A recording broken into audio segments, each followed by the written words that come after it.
L'institution du jardin El-Azhar et la restauration de l'endroit de Darb el-Ahmar est parmi les projets de l'institution culturelle d'Aga Khan. Ce jardin est donc un endroit aéré grâce à sa grande superficie verte. Au cours de la préparation du site, de grandes découvertes étaient réalisées, parmi lesquelles la découverte du muraille de la cité ayyubide, qui remonte au XIIe siècle au temps du Salah ed-Din, avec des pierres précieuses en relief hiéroglyphique. Pour découvrir ce muraille, enterré pour longtemps, on a dû donc creuser à 15 mètres de profondeur et à 1,5 km de longueur du muraille et ses remparts qui paraissaient agréables. Ce muraille, avec ses 17 forteresses dégagées des ordures tout autour, était en mauvais état. On a eu donc recours aux experts italiens et ouvriers égyptiens pour la restauration.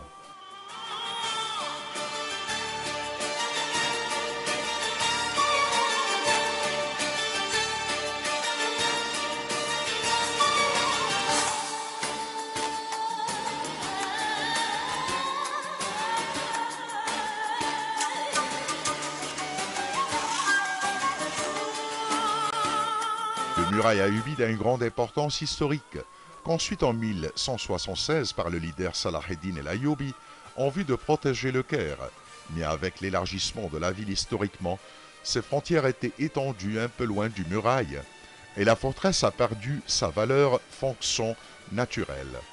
De même, quelques parts du muraille et ses pierres étaient utilisées dans d'autres constructions.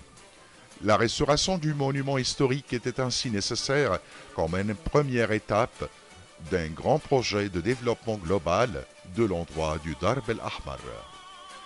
Ce muraille ayyubide dégagé se trouve entre le jardin de l'Azhar et le quartier de Darb el-Ahmar, et au lieu d'être un élément de séparation, la perspective et décision de l'institution étaient prises pour relier le jardin à la société du quartier ancien.